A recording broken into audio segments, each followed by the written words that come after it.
Now from Atlanta News First Plus, this is Sports Tonight.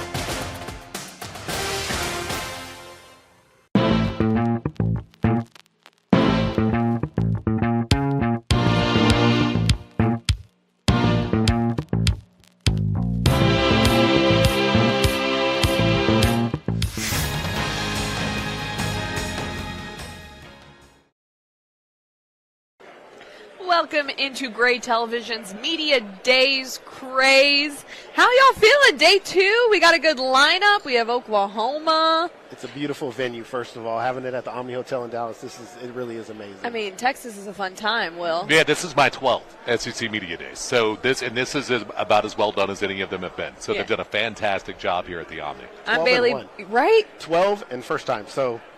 This is my first time here. Yeah. I've done a lot of Big 12 Media Days, which actually is in Dallas as well, but this is 10 times better. I'm Bailey Burmaster, Aaron Mukes, Will West. Thank you guys for joining us. We're going to talk all Day 2 has to offer.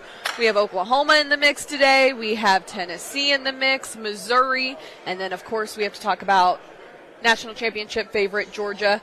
Let's talk about these preseason rankings a little bit and where we see these teams and if we agree or disagree, so to speak. So you got Georgia, Texas, Alabama. I thought it was interesting Texas was over Alabama. I thought it was a little disrespectful to the Tide. I mean, when you look at where Texas was last year, obviously the coaching change, I think, was a big thing. You lose Saban, even though Kalen DeBoer showed that he was able to take a team to a national championship game. I think that Texas probably deserves to be there just based on that alone. But Alabama's always going to be in the mix, and I don't think SEC or anybody really wanted to put Alabama too far, and that reflects at number 3. Yeah, new systems, right? So there's going to be growing pains. There's going to be a learning curve, I think, a little bit. And the other side of it is, remember, with the schedules, they're not equitable like they used to be. Used to, the SEC West played the SEC West. The SEC East played the SEC East, and then your cross opponent. Now it's all over the place. Alabama has an incredibly difficult schedule this year. Texas, pretty easy. So I do think that plays a part of it too, is that most people think Texas 11-1, Alabama 10-2. And it's wild because there are schedules for some of these teams that I'm like, that's a gauntlet. Like Georgia has a gauntlet of a schedule too. They do. Oklahoma does as well. Yeah. And I can't remember if it was Ole Miss or Mizzou. Maybe I'll have to look it up. But kind of has a cupcake. Oh, they're playing high school teams. Yeah, it's incredible. Like it's like Georgia Southern and like you're like, what are we doing? Like you're going okay, so you're automatically a shoo-in for the new 12-team playoff format. Yeah, and then you get those teams, they're playing, like Georgia, the tough ones, they're playing at home. Yeah. So it is a nice schedule for teams like Ole Miss. It's very interesting. Ole Miss comes at 4, LSU 5, Mizzou 6. Are we buying into the Rebels stock this year? Because I think I might be. I know I am. I am buying into their stock. I think what Lane has been able to do there, specifically over the past couple of seasons in the transfer portal, 65 in the last 3 years. That's insane. He just has a way with getting these guys to come there, and I think we're going to see that kind of come together this year. And I definitely think they're a playoff team. Now, can they get beyond that and over the hump? We'll have to see, but they're definitely a playoff team. They're one of those teams that has an easy schedule as well. Ole Miss, Missouri both have incredibly easy schedules compared to what they've had in the past. So this year's Ole Miss team could be a team that would be 9-3, 8-4 in a normal year in the SEC West, and you could go 10-2 this year just because of the strength of schedule not being that high. I mean, if you look at the total win totals, I believe that Vegas has for most of the teams on Ole Miss schedule, I want to say they play 2 teams that has more than an 8 win total. So you're playing LSU, you're playing Georgia, and then a lot of teams that you're going to be a double-digit favorite against. Is Mizzou a dark horse in the SEC this year? They're coming off that massive win in the Cotton Bowl over Ohio State. They have one of the more prolific offenses in the conference, and, I mean, you don't want to overlook them, but at the same time, they kind of put everyone on notice last year. They went from being unranked to one of the top 10 teams. And they did a great job in the transfer portal. They didn't bring in a ton of guys, but the guys they did bring in really panned out for them. They also have Brady Cook, who's a fantastic quarterback. Luther Burden probably is going to be a top 5 pick in the NFL draft. So if you can block, you can tackle, and then you have great skill position players, you're going to do pretty well. How do they replace Cody Schrader? That's going to be the one thing that I wonder with them, because I thought he did a fantastic job with some of that outside zone stuff that Missouri likes to run. I think defensively, losing the defensive coordinator might cause some problems there on the defensive side of football. Like you said, offensively, with Luther Burden, the best wide receiver in the game to me. I think they're going to be explosive, as we've seen in the past, and they're going to give team fits no matter what. Whose seat is the hottest? When you look at, is it Vanderbilt, South Carolina? Billy Napier at Florida. I was about to say. Because that is a gauntlet of, you want to talk about gauntlet of a schedule, that is a gauntlet of a schedule. I think they play the AFC North. You know what I mean? It's they're outside of the state of Florida. It's incredible how difficult the schedule is. He kind of made mistakes, I think, in the way that he started with NIL of we're not going to do NIL for the first year. So he's a year behind in his recruiting cycle. They're in the blue chip ratio if you look at the number of 4- and 5-star guys that they have on their roster from a talent perspective, but they're all young. And you have a brutal schedule. The offensive system he's trying to use is very conservative. Graham Mertz is kind of a West Coast quarterback or a game manager quarterback, and I just don't know that Florida's even going to get to 6-6 this year, and does he survive if that happens? Are we sold on Graham Mertz? I think he is what he is. Immediately shook his head. No, I mean, I don't think there's anything special there. Like you said, He is what he is. And I think that's kind of the Florida team in general, right? There's nothing that we can really point to and say they're really great at this and this is what they're going to present. And I think when you're in a conference like the SEC, you just can't have that. You have to be special at something. We see the Georgia defenses or the Alabama defenses of the past or the Ole Miss offense, LSU's offense from last year. If you don't have something special to point to, you're going to struggle in this conference. I think he's a quarterback that won't lose you games, but he's definitely not going to win you games either. No. So if you have a strong running game and then he's running play action, I think you can be fine there. But look what this conference is right now, especially you're adding Texas and Oklahoma to it. So you have Jackson Arnold and a really nice offensive system at Oklahoma. We'll see if they run the same system they did last year. Texas has Quinn Ewers, who's going to be a top 10 pick in the NFL draft. So you had those guys, plus Alabama is going to be even more offensive with Kalen DeBoer there. Tennessee is going to run 96 plays a game. That's what they're going to do. LSU promoted their passing game coordinator to offensive coordinator this year, and he's going to throw the ball all over the yard. So if you're the team that's conservative offensively, you have to be great on the ground or you have to be great defensively, and I don't think Florida's either one of those things. So then you'll be starting from behind. Can Graham Mertz throw the ball 40 times a game and win for you if you're Florida? I don't think that's the case. I want to dive into every team that's here for day 2 of SEC Media Days, but before we do that, I want to recap Commissioner Greg Sankey and some of the things that I thought he talked about yesterday that were very intriguing. The first one is 16 teams, no divisions. He was pressed multiple times in a row, is it going to stay 16 teams? And he kind of was stern in his answer while also beating around the bush of it's 16 today and 16 tomorrow. And someone even asked for clarification of, okay, well, does that mean tomorrow as in tomorrow or like the future of tomorrow? And there was still no clear answer. What do you make? You think there's more teams to come to the SEC in the near future? I think it's inevitable. I think he said what he had to say, right? You're not going to get up there and say, yeah, we're going to get more teams in here. I think it was appropriate for kind of the landscape of yesterday. But I think we're all on the same page. We know that this conference is going to continue to expand. There's already talks of the Florida States and the Clemsons going through their stuff in the ACC. So it's not a shock to me if in a few years we're talking about more teams added to this conference. I think that they're staying at 16 until their television partners tell them to not stay at 16, and there's enough money that can be brought in right now. So I think his plan is to stay at 16, but I don't think any of us know. I mean, coming up this fall in this academic year, you have to pay $2.8 billion out. College football does to past players, plus $22 million per year out to current players and student athletes. So where are you going to be financially? If you find yourself where you're in a place where, and we still don't know if there won't be more lawsuits beyond that. We just know this is where it ends so far. So I think that right now he would like to stay at 16, and he's happy at 16, but does the ground shift underneath him and force him to have to take on more teams? Remember, Kyle Whittingham said last week at Big 12 Media Days, we're 2 to 5 years away from having 2 20-team super conferences.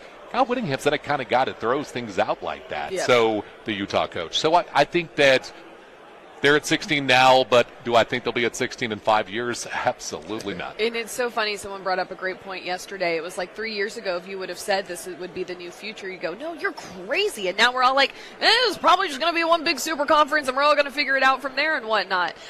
Something else he brought up that was interesting, obviously, comm system now, and also the iPads. How do we see the iPads making a big impact in the game now? I think it'll be big for the players. I think Kirby talked about this when he was up there.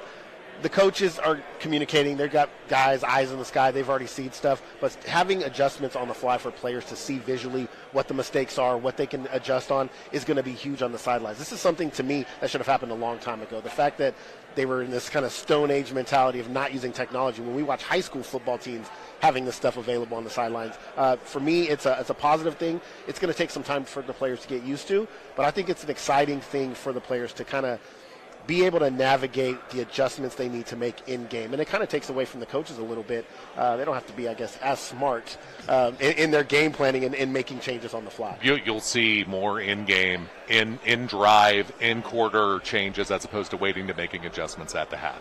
That's the one that we see in the NFL because they're going to use the iPads and they can get the position groups together and say, okay, this isn't working, we're doing this. I think we'll see the same thing in college football, is that you'll see more in-game changes as opposed to halftime. And isn't that the crazy thing? I feel like just in the last year alone, we have pushed the college game so much closer to the NFL game. I think about that in terms of it's going to be a longer season with the 12-team format for playoffs.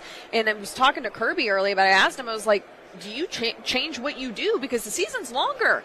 You're going to get injured. How do you? And they said they are definitely going to change what they do for preseason and make it lighter because it's now more about longevity. Do we like that it's going closer to the NFL, or do we wish it was more kind of the old school college days? From a business model, I think it's the smart move. Yep. It's look at the NFL. I think last year 93 of the top 100 television broadcasts in America in 2023 were NFL games.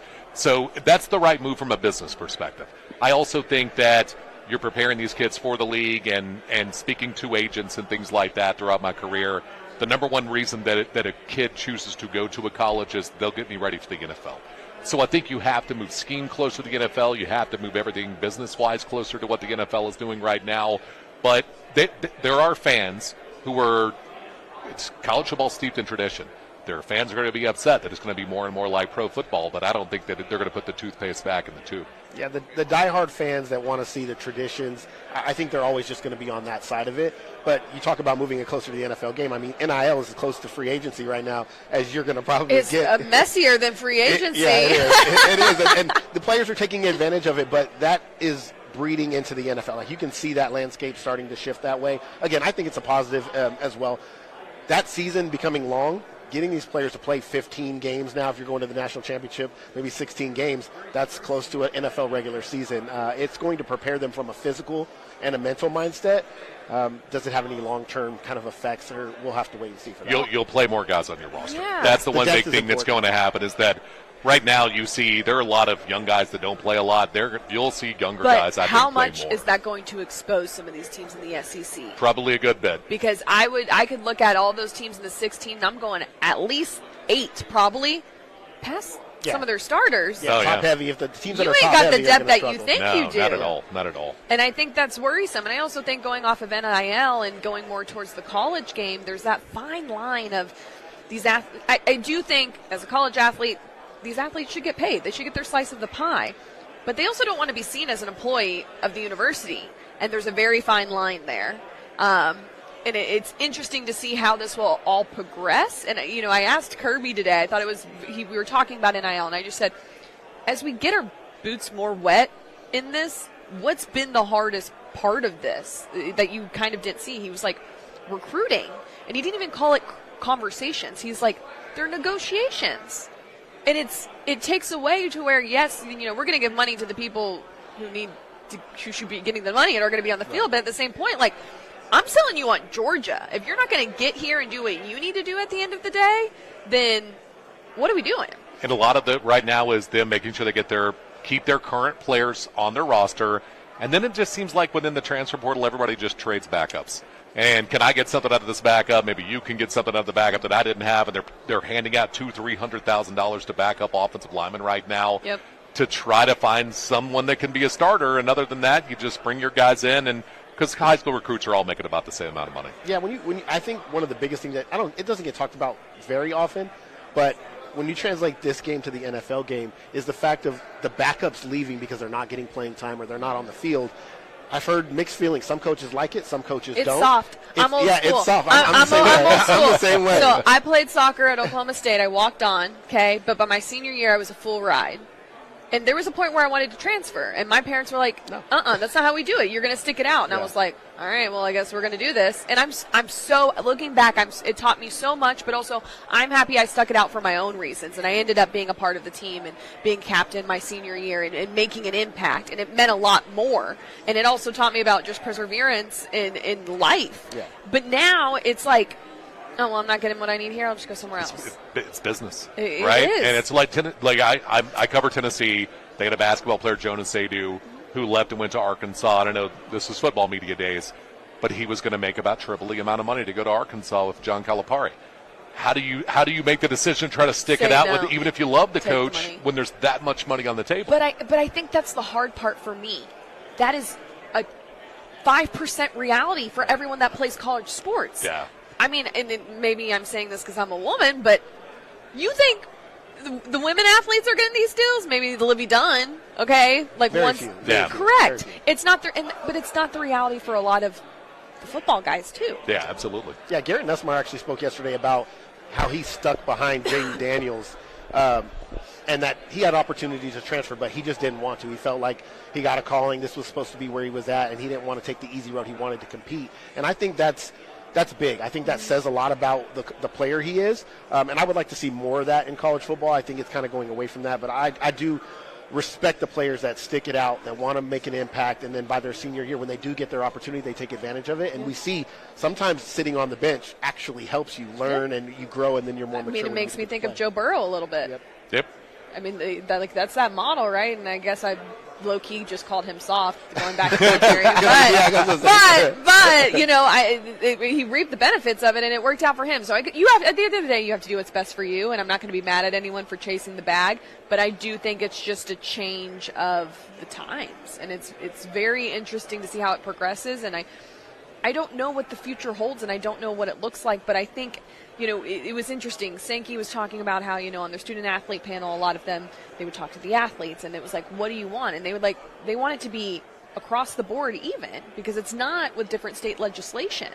I think that was fair, and they also still wanted it to be competitive, and I liked that. How true can we stay to those pillars? I think remains to be seen. Yeah, well, especially there's no salary cap, players aren't employees, there's no collective bargaining agreement, so it's like NFL free agency, but with no parameters whatsoever. Yeah. Free for all. This is Sports Tonight.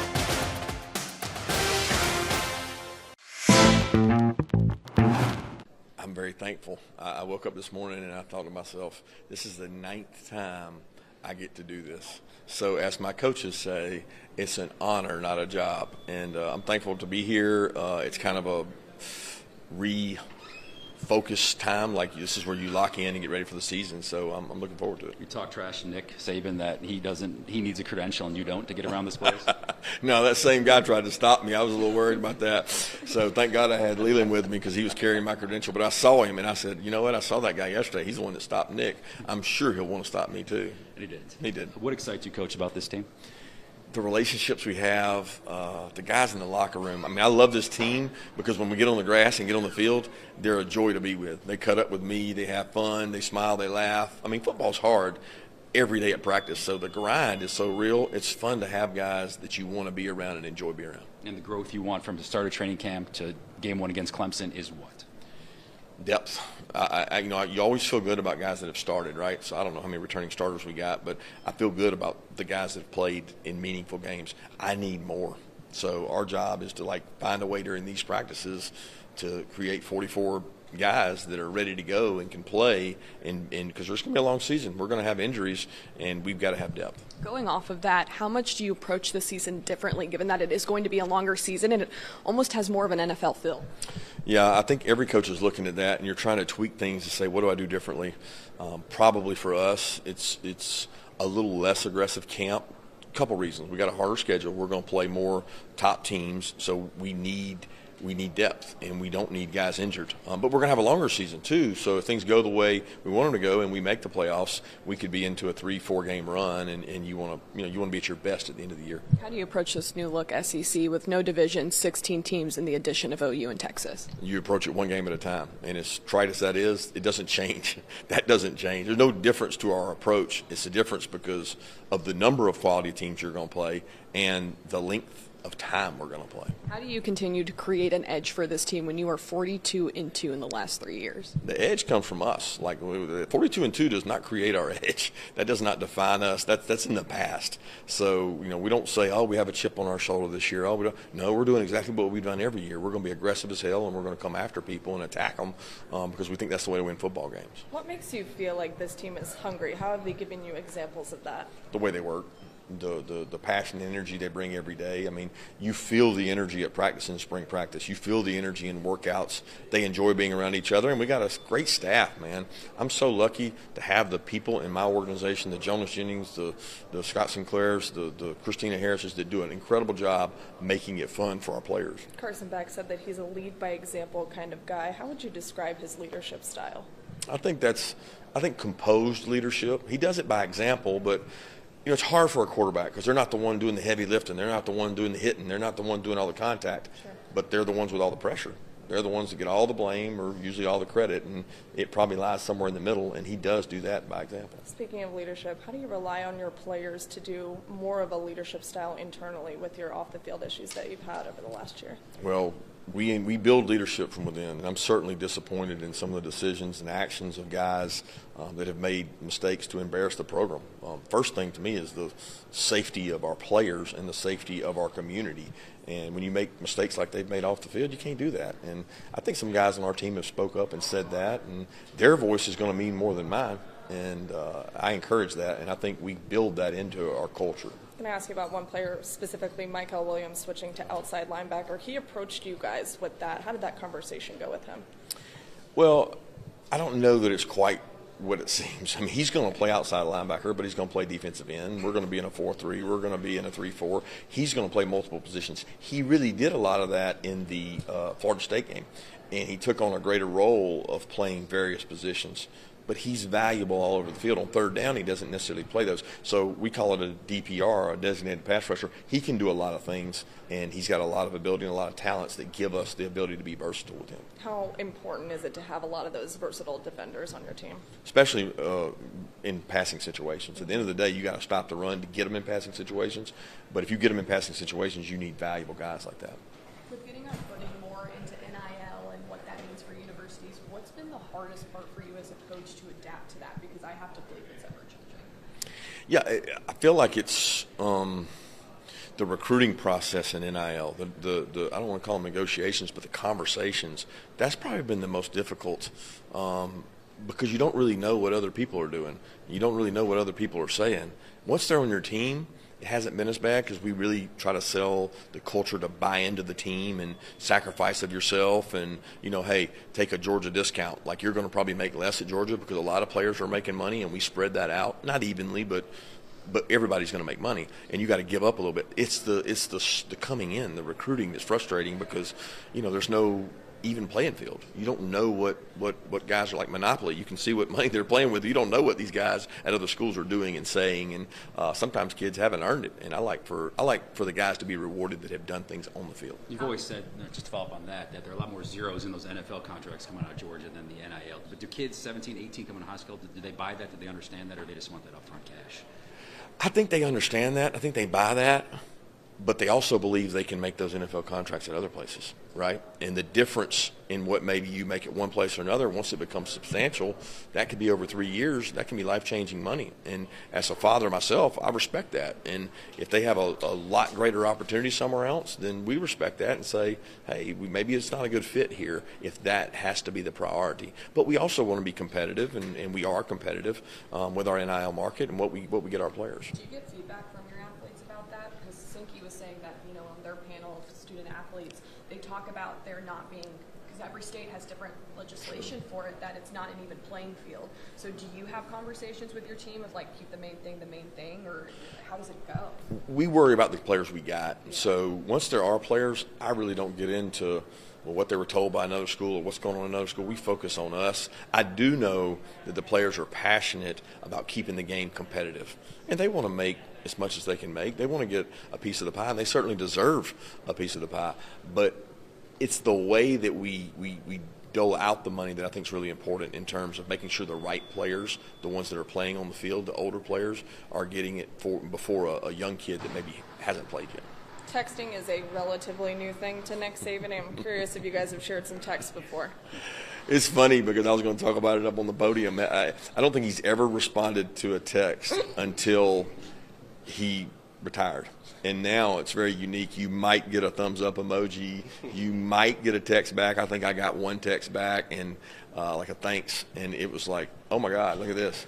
He responded. He actually did. We cracked a joke on our coaches thread, some of us that work for him, and we got a thread. And everybody was laughing that he did respond, or somebody responded for him. It was a one-word response? Yes, it was short. With him trading in his whistle for a mic, so to speak, how different is it for you just to see him here in that capacity? And I'm sure he's asking you questions about Georgia, and you're like, this is a little uncomfortable. It's weird. I mean, the call I did to set up for this media days was like, I was like nervous. I was like, for 15 minutes, I'm going to share with him about my team. I'm like, I feel like I'm giving answers to Darth Vader or something. So it's very different. This is Sports Tonight.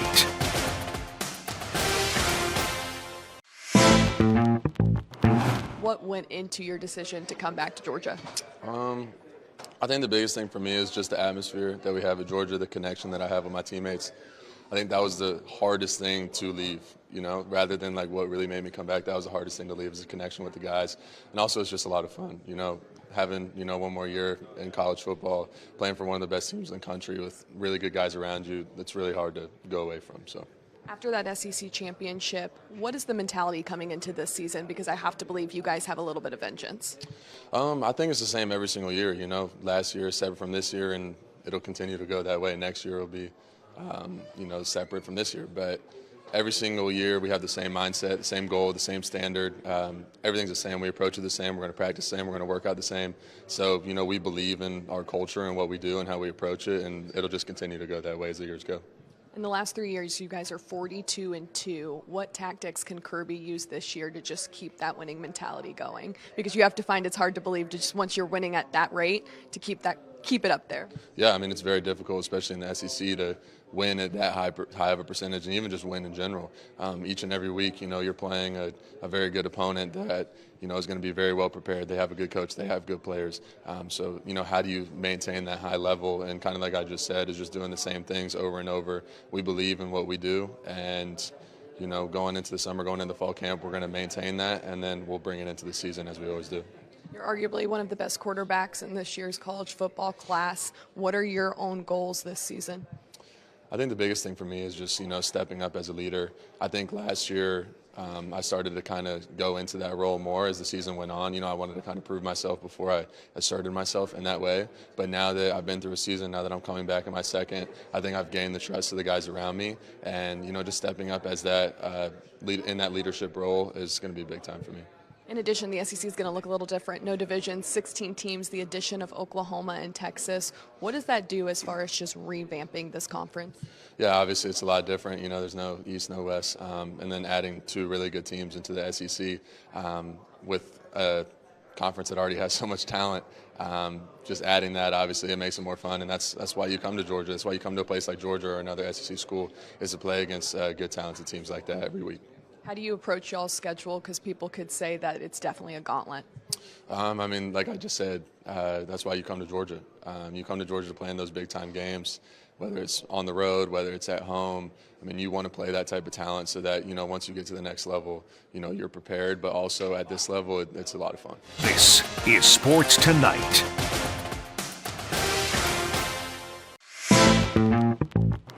What do you make of the new look SEC, no division, 16 teams, and you get the addition of OU and Texas? I think it's great. You bring some great teams in that haven't been in here, and they get a chance to compete. And I think the SEC is one of the biggest thing, if not the best conference you can be in, to compete with the best teams. After that SEC championship, how important is it for you guys to come into this season with a chip on your shoulder and show a little bit of vengeance? Right. I mean, I think it's the same thing. Just keep the standard, not try to change anything that we do. Obviously we fell short, and we wanna go farther than we did last year, but we just want to keep the main thing. How does it register to you guys when you look at this schedule that you could essentially play, if you make it to another national championship, play in Georgia 4 times at the Benz? Yeah, I mean, it's just surreal, because me being a freshman, I came in, my first game was in the Benz, so just to be able to keep going back, that's awesome. How much more can this defense improve this season? A lot. I feel like there's never a bottom line to where you can stop growing. I want to see us get hungrier, be more relentless, just be the team that we are. This is Sports Tonight.